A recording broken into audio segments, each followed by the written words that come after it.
Selamat malam masyarakat Indonesia, selamat malam para sejawat sekalian, terutama yang sedang berjibaku menangani pasien COVID-19 dimanapun berada. Pada malam hari ini kami dari Perhimpunan Dokter Keluarga Indonesia juga baru saja mengadakan rapat terkait peran layanan primer dalam penanganan wabah ini. Kemudian kemarin juga Kementerian Kesehatan dari Subdit juga bertanya tentang bagaimana standar teknologi yang dapat kita pakai dalam penanganan wabah ini. Saya hanya berusaha bantu dan tentu semua kita sedang memberikan kontribusi yang maksimal yang kita bisa lakukan dalam penanganan wabah ini. Saya juga masih menangani 3 pasien corona sebanyak 3 orang dan saya berikan konsultasi online. Juga masih memberikan kuliah ke anak didik saya dan juga beberapa training untuk rekan-rekan yang lain. Dan bahkan saya pun mengikuti training online juga untuk menambah keilmuan. Tapi pada malam hari ini yang ingin saya berikan komentar justru adalah tentang surat dari Perhimpunan Dokter Hewan Indonesia yang menurut saya sangat menarik dan sangat saya hargai. Karena surat itu menghimbau kepada anggotanya untuk bijak dalam berkomentar di media sosial dan menghargai rekan sejawat dokter yang menangani pasien manusia.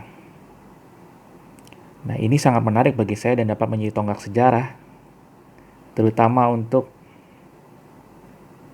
masyarakat awam, supaya masyarakat awam mengerti bagaimana ranah keilmuan juga terdiri dari banyak kamar dan tiap kamar diisi oleh ahli di bidang masing-masing. Dan tiap ahli adalah ahli di bidangnya masing-masing. Jadi tidak bisa kita menjadi ahli untuk semua hal.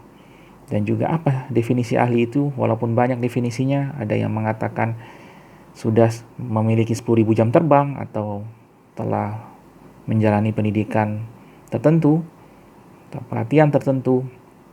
Tetapi intinya adalah sebagai seorang ahli, seseorang juga harus memiliki mentalitas ahli, yaitu mentalitas ilmuwan tentunya, di mana seorang ilmuwan atau ahli harus objektif, berani mengatakan tidak tahu kalau tidak tahu, bahkan berani bertanya juga dan siap untuk dikritik dan siap salah.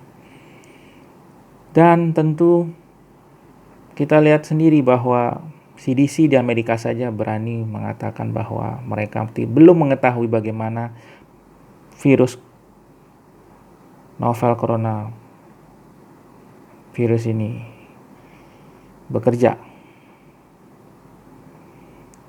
Oleh karena itu, jika CDC yang notabene adalah lembaga internasional yang bereputasi baik, berani mengaku bahwa mereka belum mengetahui mekanisme virus ini, maka kita juga boleh dibilang belum berani juga berjanji atau bahkan memberikan edukasi yang sangat detail kepada masyarakat terkait hal-hal yang memang belum kita ketahui. Tentu sekarang yang menjadi patokan kita adalah yang resmi, baik dari WHO maupun dari Kementerian Kesehatan. Tetapi di luar hal-hal itu, dimohon kepada masyarakat untuk tidak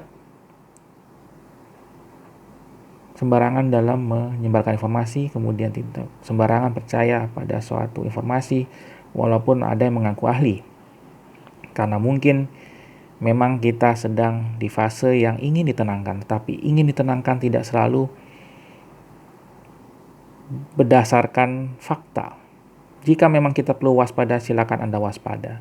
Karena ada penelitian bahwa pasien yang justru dalam tanda petik selamat justru adalah pasien yang agak waspada, bukan pasien yang cuek.